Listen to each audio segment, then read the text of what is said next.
What is up, everybody? Welcome back to the City Life Project YouTube channel for yet another picks, preview, and predictions video covering UFC's Dana White's Contender Series Week 7, Season 9.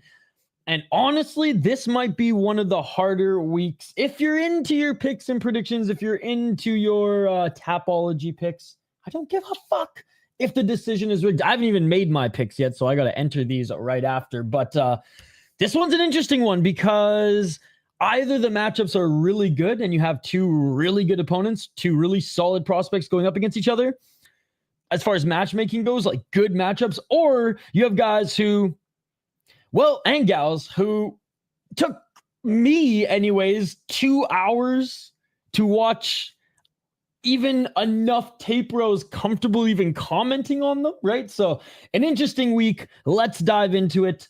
Number one on the card here, Rafael Tobias against Jair de Oliveira. Jair de Oliveira, one of those guys that it was tough to find a lot of his tape. I eventually found the promotion in which he's fought's YouTube channel, and they had like 2 or 3 events. I scrolled, found his fight, and watched those. And then I went through his Instagram and found just a lot of highlights that probably his friends and family like filmed and gave to him to post. So this was a tough one to find. Mamute is 6-0 as a pro. He's coming in as the plus 310 underdog, 29 years of age, 4 KO TKO, 1 submission, 1 decision. He is the PMW champion. He was the LA, whatever. Look at the type of guys he was beating, all right? Low-level competition. He does hit hard. Like, when he lands, guys' eyes roll back, and he either stuns heavyweights and then follows up with some ground and pound, or he lands freaking head kicks, freaking Alvin Guzzi Hines style on LFA. So I didn't see really much grappling to impress me other than after he hurts guys where he can control them. He's not the tallest heavyweight. He's compact, and he hits hard. So fighting a light heavyweight here. He's fought heavyweights, which he was a smaller heavyweight. Sorry, that's why I said that. On the regional scene.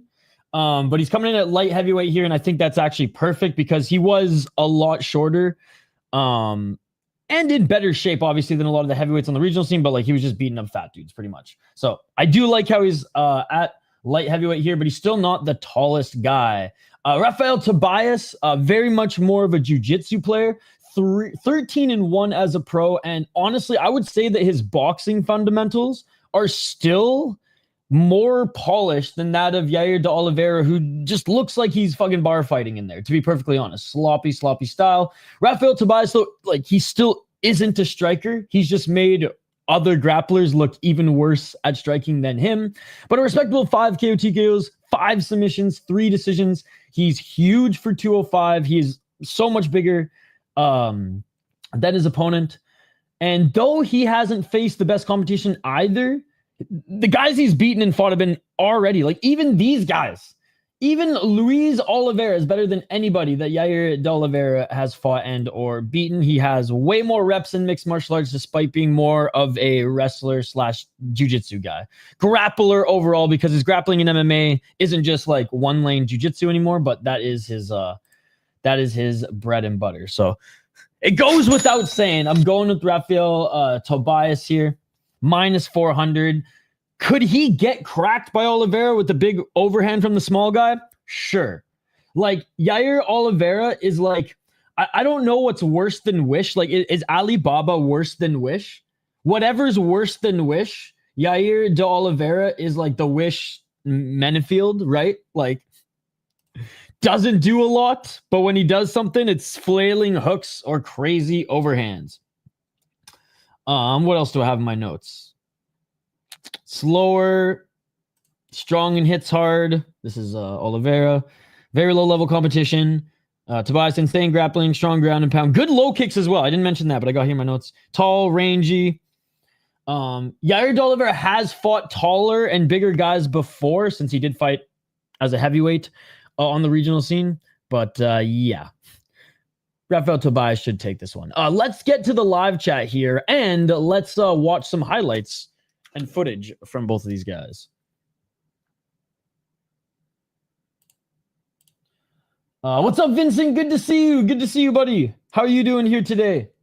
Coleman and Main are going to be awesome. Can't wait. Thanks for making that highlight compilation, man. Yeah, no problem. No problem. Truth, I'm only familiar with Reyes from one of the LFA fights. Yo, what's up, Vulcan? There's a lot of tape on Reyes, actually. There's a lot of tape on Reyes.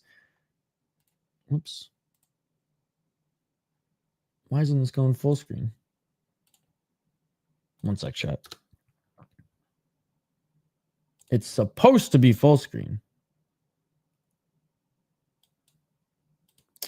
Every day, another fucking issue with YouTube. What the fuck is going on here? Sorry, chat.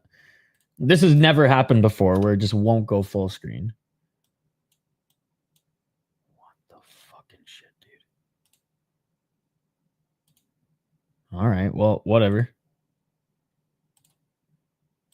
I guess this is the best we can do. Sorry about that, chat. Can't wait. Good to see you, buddy. Good to see you. So yeah, let me know your picks in the chat. Let me know your picks in the chat.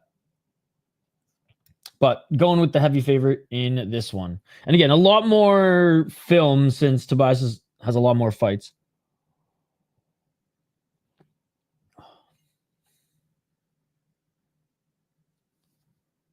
And yeah, low kicks there. Fundamentals of striking are there.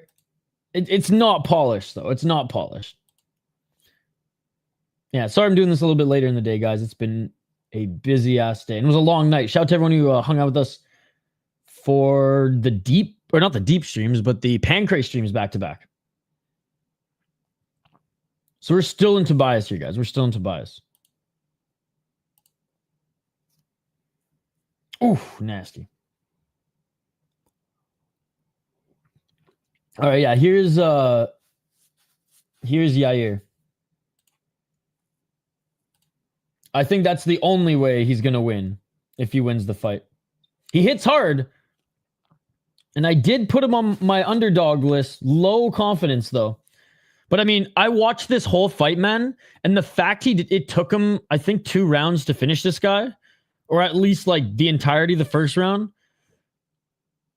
Not a good look. I'll say that. Not a good look. So I clipped all the good moments of the fight. But, like, he hits hard. I'll give him that. He hits hard.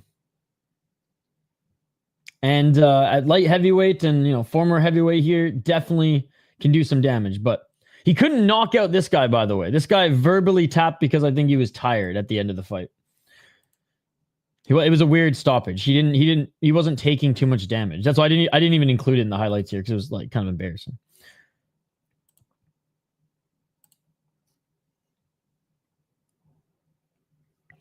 But yeah, this was some of the best footage we could find on him, man. This one was slim pickings this week.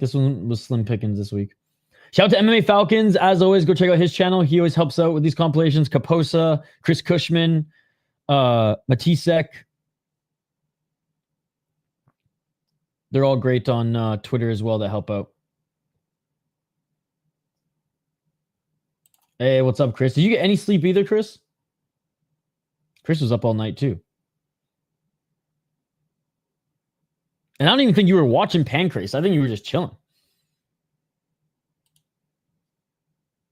So again, I know it's tough to see here, guys, but this is what we were working with Jair de Oliveira. There wasn't much. And even some of, like I went through his Instagram, the promotions Instagram, and like, they just didn't show much clips of him. I have 2 angles of this one, by the way. 2 angles of this one. Freaking Tank Abbott came back for a fight here. Oh, and again, beautiful head kick. Beautiful head kick. I'll give him that. But just level of competition. Just level of competition leaves a lot to be desired. But this was a nice head kick. Watch. Tiny fucking cage, eh?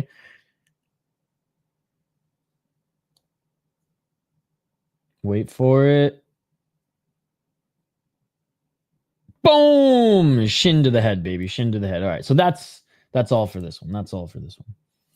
Next one, ladies and gentlemen, we have Javier Reyes against Justice Torres. Now, I am pumped for this one, ladies and gentlemen. I am absolutely stoked for this one.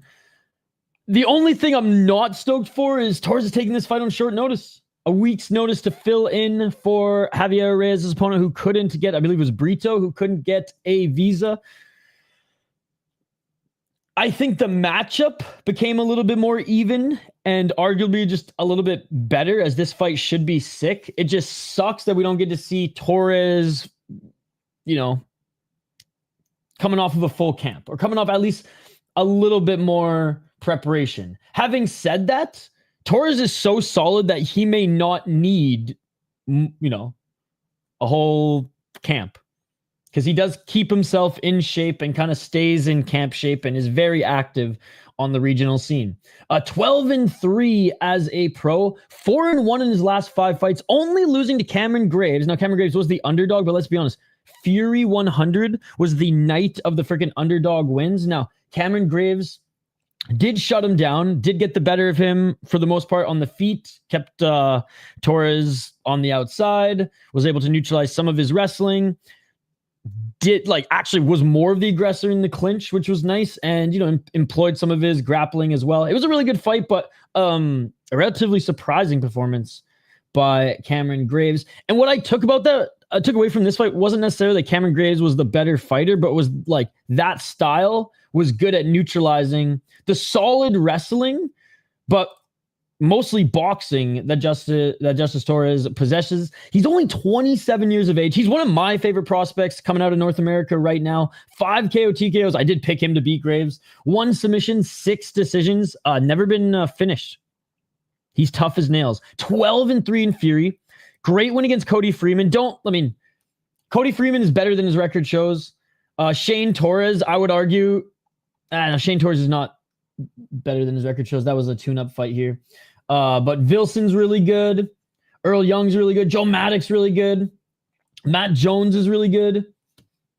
Better than his record shows. So, he's only lost realistically in the last, 5 years, while he was entering his prime, to solid opponents, has been able to put together win streaks and then win the Fury FC title.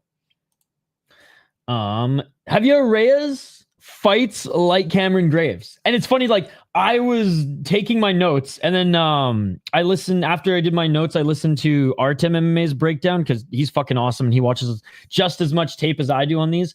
And he said the same thing. So Artem, we're on the same wavelength.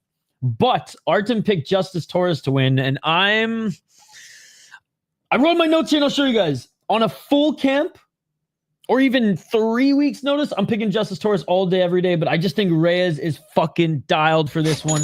He's big for the division like Graves.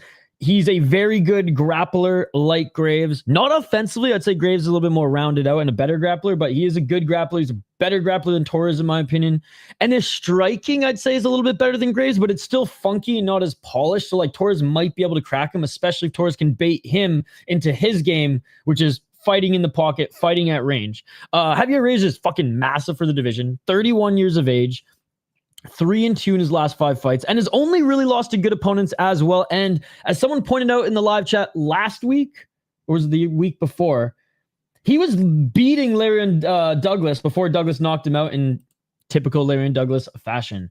Went to FFC, fought an okay guy, knocked him out on the feet for the FFC title. Came to Budo Cento Championship, which is an okay league. Fought again a Meg guy, lost to Makate, which it was a good fight. It was a very competitive fight.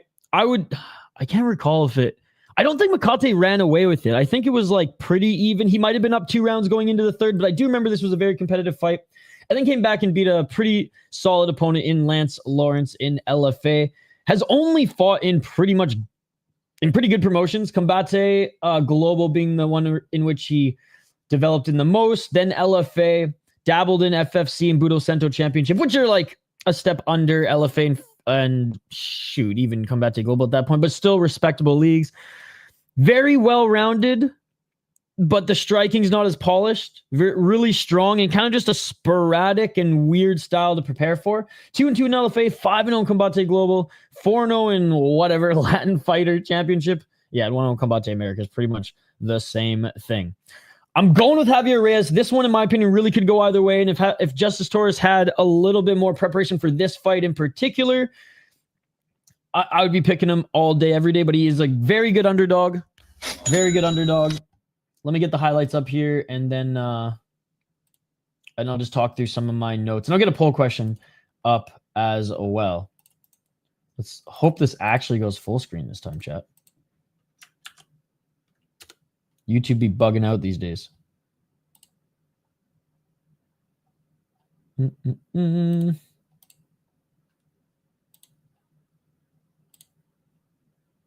Hey, there we go.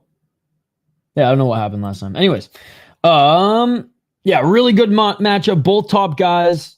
Like I said, Torres, one of my favorite North American prospects on the regional scene right now. Javier Reyes is big for the division. His striking has gotten so much better. His scrambles are awesome.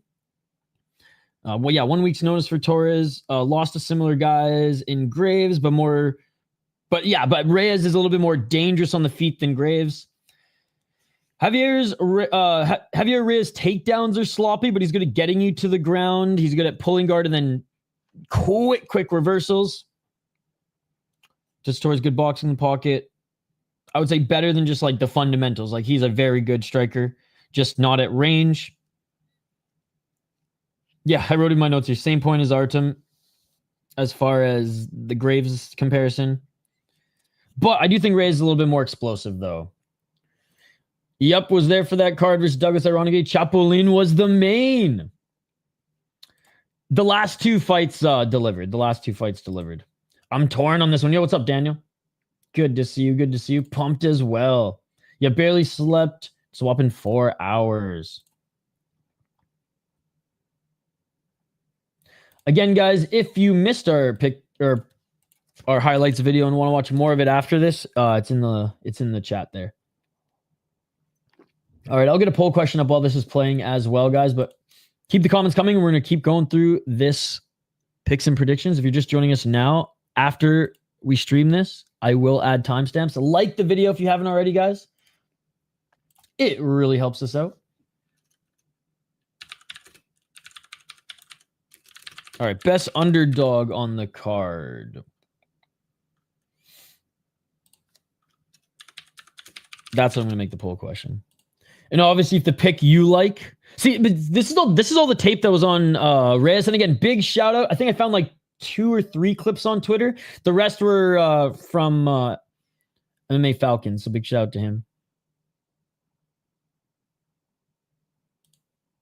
And I mean, Kaposa, and I think Kaposa gave me 1 this week. Chris Cushman gave me 2, and then the rest I actually had to fucking find on my own. I mean on my own, but like do a lot more digging than just like the promotion, posting the fight on YouTube or fellow creators or highlight clippers on Twitter. I actually had to go to like family members' Instagram for that shit.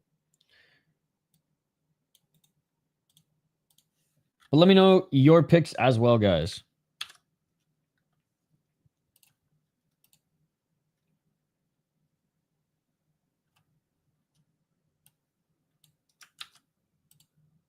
I'm just wrapping up the poll question. And I think, yeah, Justice Torres' highlight package here is just wrapping up as well. Torres is a solid underdog, though, man. Short notice or not, he's a solid underdog. I'm going to leave the women's MMA fight off the poll question, but we'll get to that here in a sec. Because that one could be interesting. That one was another one that, holy fuck, you had to dig to find tape on both those girls, man. Holy shit. Again, Torres, a lifer in Fury FC. 12 and, what did I say, 3? Yep, 12 and 3. Out of Texas.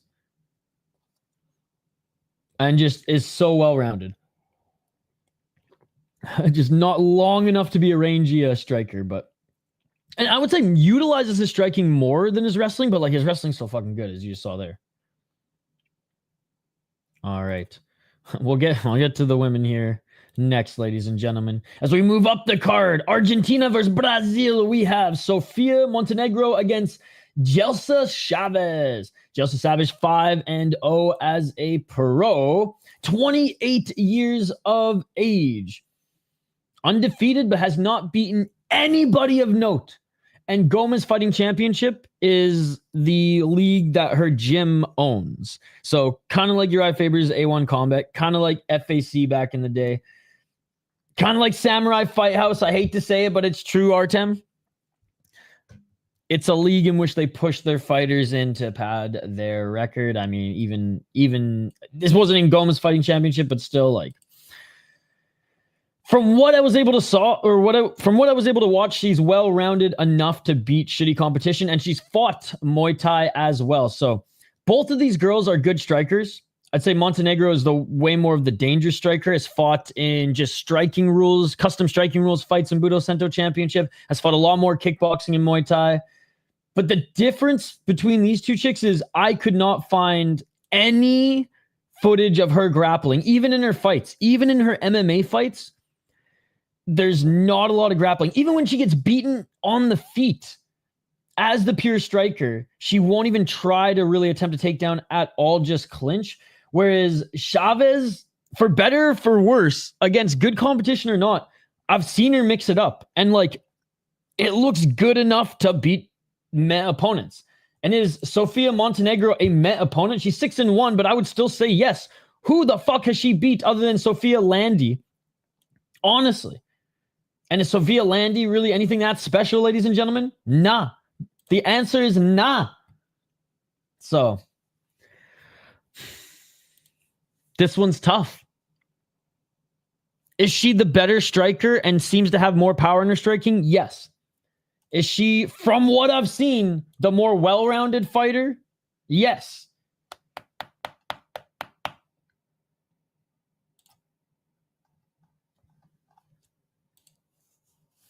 Fuck it, we're going with the well-rounded fighter.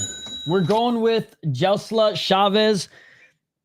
If Montenegro lands a big shot and she goes, oh, I don't want to strike with this chick, my Muay Thai ain't it, I'm going to bank on her being able to get a takedown. I'm going to bank on her being able to stink up the fight or maybe surprise us with some ground and pound. This fight is either going to be an eye-rolling, like, this is not a UFC level fight. This is barely a Budo Sento Championship fight. And I'm just being honest. I'm not trying to be disrespectful. So, with that caveat, this could be an absolute banger as far as these chicks just line them up, as they say in hockey, and just beat the piss out of each other. Or, and this would go the route of my pick getting correct, Chaves realized she can't strike with this girl, takes her down, mucks up the fight, right? So I am going Chaves to win this one as the underdog. I'm just hoping that everybody who bet on Montenegro saw her sick striking, the only striking we could see really, the power in some of her shots, and just didn't find some of the clips of Chaves grappling. I'm swinging on this one, ladies and gentlemen. But if there's one to swing on, it's the fucking women's MMA fight with no footage for either of them, right? Right? All right, we'll get to the comments here in a sec. But see for yourself. There's not a lot. There's not a lot for these girls. But there was enough for me to go out on a limb here. Yo, what's up, Andre? Do you have a discount code from Wego? I'm meaning to buy some hats with them. Yes. I think it's like it's a one time a month or one time every like 3 months. So use SP10 for 10% off. And if there's anything that's like out of stock, just send me a message on social and I'll tell my buddy, hey, when you stock up, put something aside for me and I'll send it to you. Dude, the alligator hat is so good. It's so good. Dude, they've just expanded their stock. So now they have a lot more long sleeves, they have a lot more hoodies, they have more like they've better material for like even like golf pants and stuff like that. So I might even buy some of their long sleeves now because I'm just not a golf shirt guy, but I dig their hats and some of their long sleeves are pretty sweet too. So this is the custom striking fight from Montenegro. The way she knocks out Ruiz here is pretty hardcore though. Look at her. She's in another dimension right now. She doesn't even know what's going on. She's seen more than the Tweety Birds. Sorry, I fucked up here, by the way. This is... Okay, no, never mind. This is Chaves. Yeah, sorry. I might have put one of like these clips in the one before, I think, on a rewatch. I noticed that, but regardless.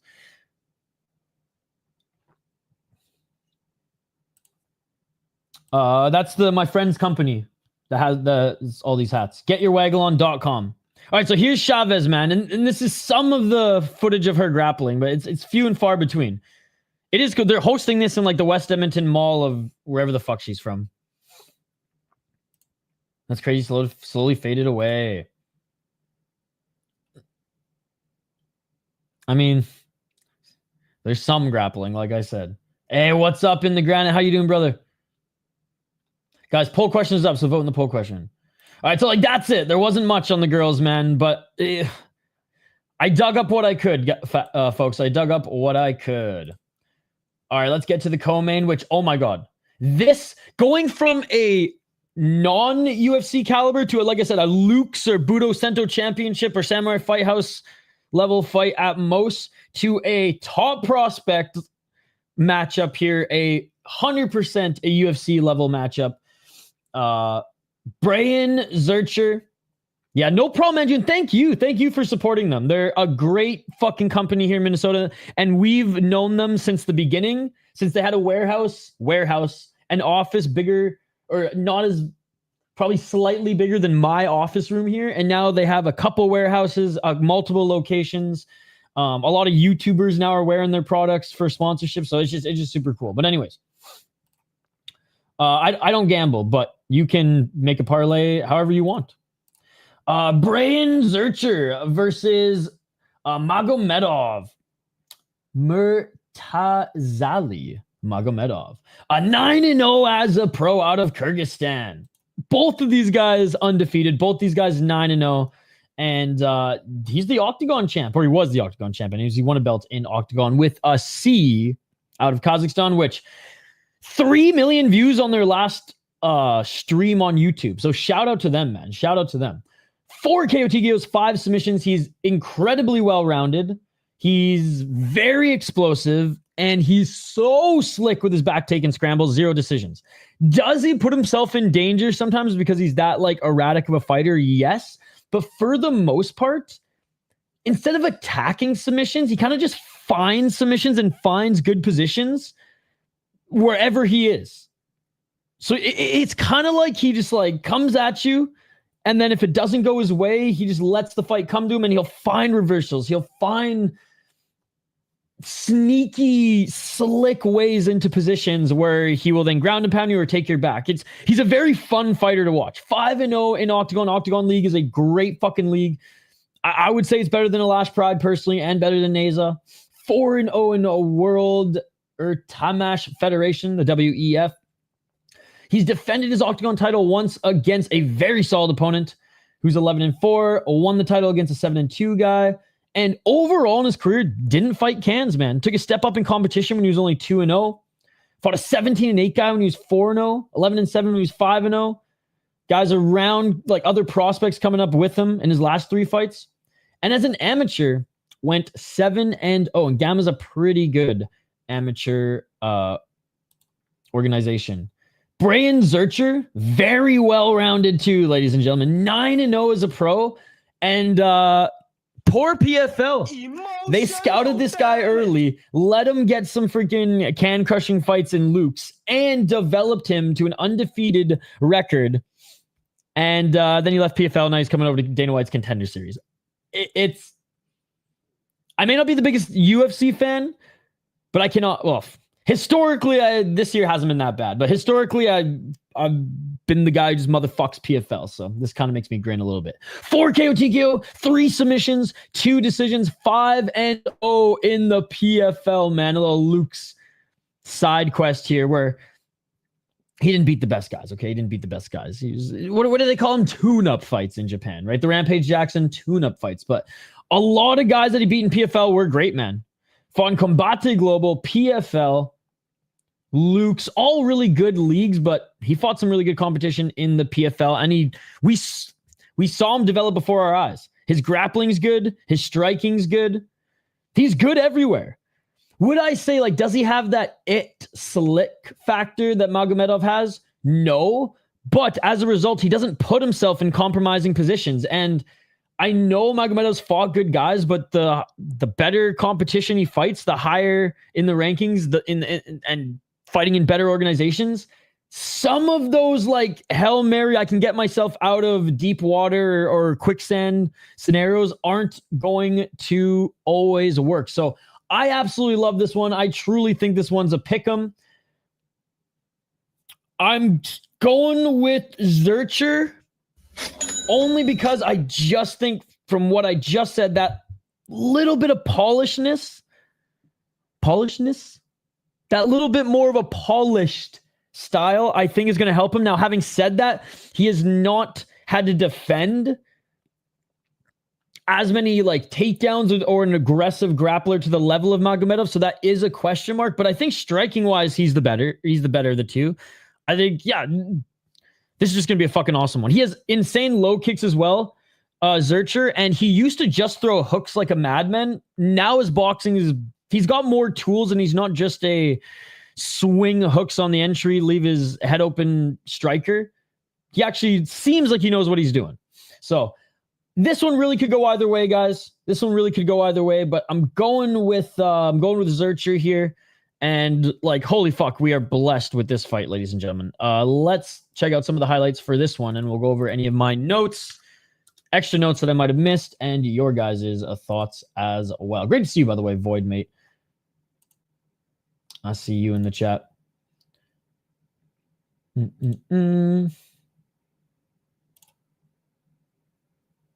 All right.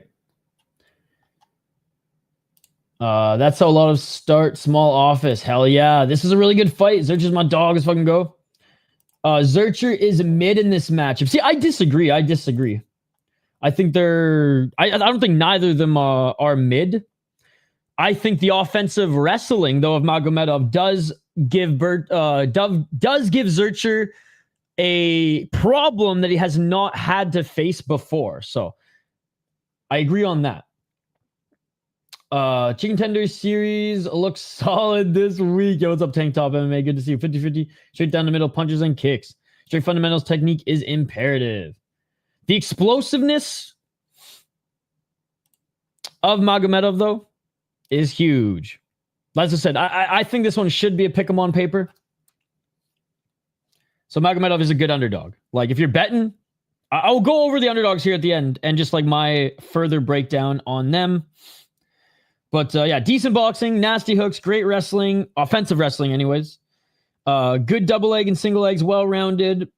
And he's polished up his game a lot in the last 2 years. I saw in Artem's breakdown, he was talking about like there were a lot of holes in his game in this one performance, but that was like over 2 years ago. And you've got to imagine that the young man is like developed since then. So like I appreciate giving the full 360 and hey, like he wasn't always this polished. And these are some of the holes in his game, a few years ago, but like I really just haven't seen those same holes in his last 3 fights in particular. Again, Magomedov, as you can see here, Octagon is an awesome league. He's got slick grapple. Look at that shit. Like, look at that back take, man. Look at that back take. It's so slick. Not as good of a striker, not as polished is probably the better way to put it. Leaves himself open to a lot of shots. This is one of those researchers, a slightly better striker. Magomed's the better grappler. I think I said this earlier that Magomed doesn't necessarily hunt the finish when it comes to his submissions. He lets them come to him. These are top 2 prospects in the world of mixed martial arts going at each other. I think the biggest concern for Zurcher is he hasn't been forced into defense a lot. In the fight in which he was forced to have to defensively wrestle and things like that was in that fight 2 years ago. A few of these fights are a coin flip, which I love. And that's what makes this show so awesome. Again, shout out to MMA Falcons again. I think I literally leaned on him for every single one of this guy's fights. There might have been one I got from Matisek, but...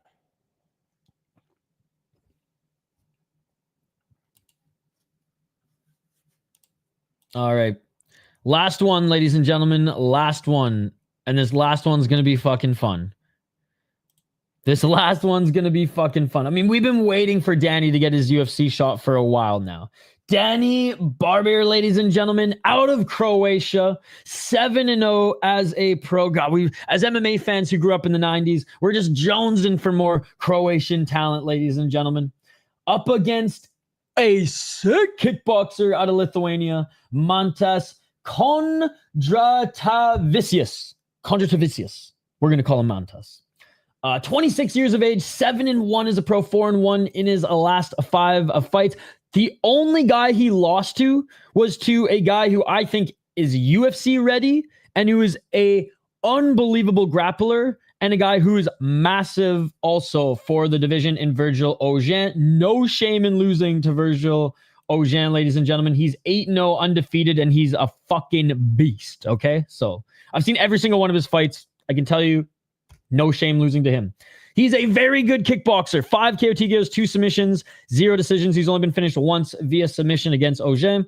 3-0 in King of Kings. What I like about him is his takedown defense is actually pretty good. He knows his strengths. He's not trying to be something he's not. And honestly, that style that he has suits Contender Series perfectly. He's got to where he's got by really polishing up his takedown defense game, his get-up ability, which is good. I mean, it's not Derek Lewis good, but it's good. And forcing guys to stay on the feet and invite them into his world of striking. And it's worked for the most part, except for Ojean, which, again, this guy is going to be... I can't wait for him to be in the UFC. Has he been in the best competition? No. Straight up, no. I think he probably learned a lot from this fight. 6-2 guy right after. I don't hate it. And then Chamu's okay. He's better than his record shows, but he just kind of has gone downhill. And, well, Mantas sent him further rolling down that steep hill. But I was coming into this one, I was just like, oh yeah, that striker. And then I started watching more of him and I was like, oh fuck, that MMA fighter who's very good at striking. His kicks are stupid. He can do question mark kicks and you might miss. They're so quick, you'll miss them when you blink. Đani Barbir is the more well-rounded fighter. He's a very good striker in his own right. Love the spinning heel kicks to the body. His boxing is so crisp, so clean, chef's kiss. And his grappling, I've seen him use it, right? He uses it as a tool, not as a defensive tool to get back up to his feet, to use his better tools like Mantas, right? 7-0 as a pro, has not been super active. Both these guys are young, by the way, under 30. 4 KO TKOs, 3 submissions, never gone to decision. He's never been finished. He's undefeated. Was the FNC champ. FNC is a very good league, 5-0 in FNC, but again, fought November of 2024. Before then fought May of 2023. Before then fought September of 2022. First fought 3 times in the last 4 years. Come on. Yes, 2 title defenses in FNC. He really hasn't faced the best competition either. Other than his last 2 opponents, he has not faced the best competition. 4-0 taking on 2-0 guy. I don't hate that, but like that's FNC for you. So yes, he's employed a well-rounded game against lesser opponents. More so than Mantas, but Mantas hasn't needed to show off his wrestling because he's just beating guys up on the feet. I'm going with... Fuck, this one was tough too, man. Because this one pretty much is a pick'em. God, as much as I want Đani Barbir to be in the UFC, we're going with Mantas, baby. Question mark kick, perhaps? How much would BFL pay him if he got a question mark kick? How much would his grip percentage go up if he got a goddamn question mark kick? I don't know if he's actually going to get a question mark kick, but that would be fucking sick. I'm going Mantas here. I wrote in my notes, sick fucking fight, ladies and gentlemen, and it is just that. We are blessed to be able to watch this matchup. Mantas is such a nasty striker, not as well-rounded, uses his knees, kicks, and can get up from takedowns. His takedown defense is not the best, but I've seen enough to say it's there. He drills it. He knows that that has to be a solid part of his game. And we haven't had to see it a lot against the best guys or good guys really at all. He's been a lot more active, which I like. Barbir's way more well-rounded and more polished just as an MMA fighter as a whole. 3 fights in fucking 4 years. Banking on Barbir fighting for a contract and not fighting for a win. Now, that means I'm banking on Barbir meeting Mantas in the middle for the most part and showing off why he deserves to be in the UFC, why he's an exciting fighter. If Barbir fights for a win, like our boy did from BFL in week 1,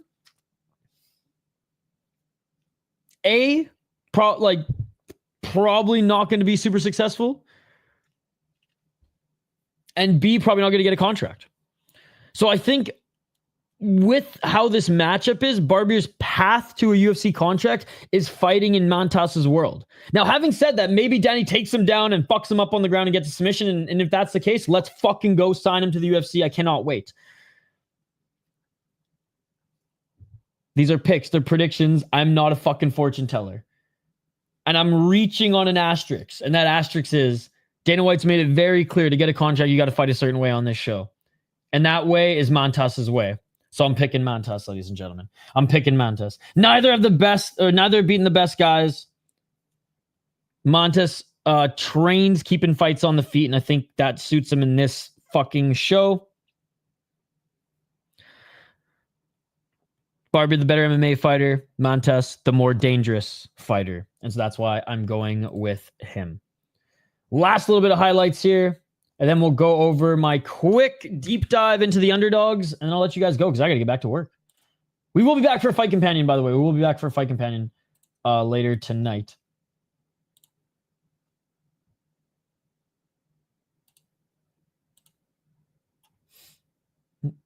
Question mark kick KO coming. No locks, baby. No locks. There are no locks in mixed martial arts. His clinch striking is savage too. I didn't even mention that. Yes, thank you. Thank you. This is why I like going live for these, because there's always something I miss. There's always something I miss. I said use his knees and kicks, but I didn't say in the clinch. You were so right. You were so right. Uses all 8 limbs, elbows. Yep. Yeah, no, and that's what I said. I literally wrote that. I said Barbir is the better MMA fighter, but Mantas is more dangerous. And in Dana White's Contender series, I'm going with the more dangerous guy, I think, in this particular matchup. Sometimes I will go with the person with more tools if I think those tools will still lead to a dominant performance and finish. I think Đani Barbir will have to, like, plug the proverbial flood versus impose his will in the grappling department. It only takes one shot. The over 1.5 is plus money. Is that worth it? I understand why it's plus money. I would take a shot on it, but I'm low confidence. I think because I think the path to that is Denier stinking up the fight, and I'm just, like I said, I picked Mantas to win, so I'm banking on him. Đani first round. What's up, Dom? Good to see you. But again, like I said, I've known about Đani longer, and I've been a fan of Đani longer. But Mantas is fucking fun. Those flimsy ass ropes, fucking crazy. But anyways, I understand why this one's a pick'em. This is an awesome fight, and I'm a fan of both these guys. 2 huge prospects going up against each other in 2 great matchups. So we are blessed. We are lucky, ladies and gentlemen, to have this.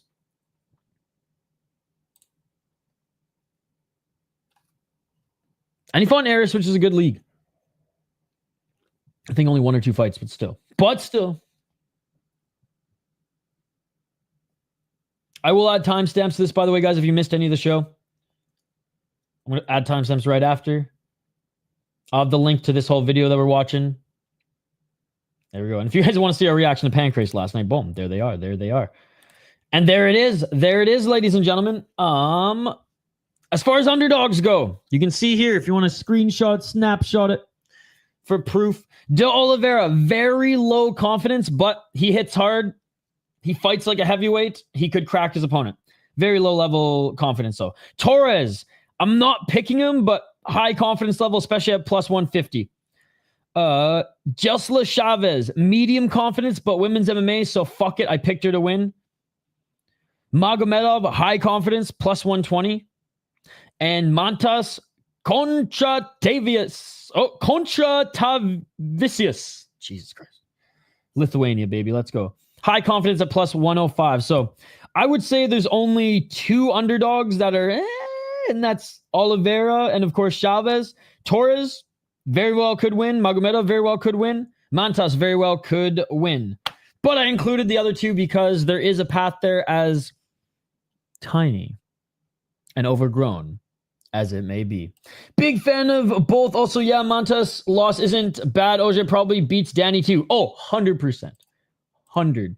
OJ is a fucking beast, man. Once his kickboxing gets a little bit better, and he is starting to get really good utilizing his elbows in the clinch, he's going to be a monster. He's going to be a monster. All right, let's quickly go over some housekeeping notes, and then I'll let you guys get back to work. I know a lot of you are getting off work right now. I got to get a couple of things done. I admittedly slept in this morning because I went to bed at 6:30 or 7 a.m. We were up all night watching a pretty good pancrase show. Back-to-back pancrase shows. I will say the 356 was better than 357, but the way 357 ended was awesome. Hey, thank you. Thank you, Tobias. Shout out to our friends at Waggle Golf. If you use, and they're not even paying me to say it, they're just like my friends. Their company here in Minnesota that's booming. Getyourwaggleon.com. Check out some of their stuff. They got some deals on they do like new merch drops every few months, but they keep a few of the staples there. But sometimes they have sales when they're not bringing stuff back and they're just shipping it out. And one-time use, but you can use a promo code SP10 for 10% off. They sponsor my other network, the Soda Pod. And we just know the owners. They're fucking homies. So there you go. And if you ever watch that Kuso barbecue dude, you'll notice he's got Waggle Golf hats as well. Just saying, just saying. All right, Dana White Contender Series, a fight companion coming up later tonight, so don't miss us for that. Big shout out to everyone who joined us last night, 9 and 14 hours ago, ladies and gentlemen. For Pancrase, we did Octagon on Sunday, back-to-back deep shows. We didn't sleep at all last week. Inoue's coming back soon, by the way, in November, so I'm excited for another Inoue boxing match. Again, we stream everything on this channel, ladies and gentlemen. We can't stream everything all the time because I cannot be in two places at once, but if there's a niche MMA or combat sports organization, bank on us covering it at least once. Here's the full highlight video in which we drew from this stream. Again, big shout out to MMA Falcons as well as Matisek, Kaposa. Yo, thank you so much. Let's fucking go. Let's fucking go. Put it where you want to wake up good people. Yo, thank you so much in the granite. I need to get some more coffee here today, so I'm literally taking that. Toonie. It's a $2 Canadian coin. That is useless here in the United States. I'm going to go buy myself a Caribou coffee. Thank you so much, brother. If you want the highlight video from this week, it is in the chat here. We also interviewed Cage Warriors legend, Cage Steel champ, and now KSW Savage, Madars Flaminas, the Latvian Keith Jardine. That's also in the chat here. Yo, what the fuck? I said, yo, no, let's go, baby, let's go. Thank you so much in the front. Fucking go for the second $2 donation. Hey, appreciate it, man. Appreciate it. Sorry, I haven't been joining your live chats lately. You're either live the same time I'm live, or you're live right when I'm going to bed. Sometimes I do listen as I drift off, but I'll definitely stop in. I always give you a thumbs up, and I'll definitely stop by the next one. Guys, later today, after Dana White's Contender Series, join us for a very special membership stream. It happened so long ago.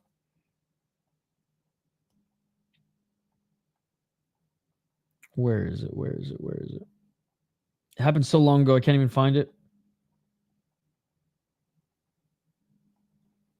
There it is. We are doing a full it's not Super Ryzen, but Ryzen 51 members, picks, and predictions video. Here it is.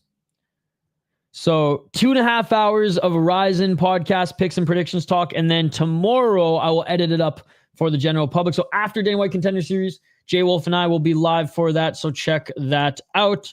And then that will drop sometime tomorrow in full edited form. What else do we have? I think that's it. As far as housekeeping notes go. Hell no. It's also not worth shit here. All right. That's it, ladies and gentlemen. I'll add timestamps. Jeez, and get some more caffeine in me. If you guys are just joining us now, smash that like button and subscribe, and we will see you later for the Fight Companion and the membership stream. which we're going on that all night again, baby. Let's go. Just because you get more picks right doesn't mean you're better at predictions than me. Yeah.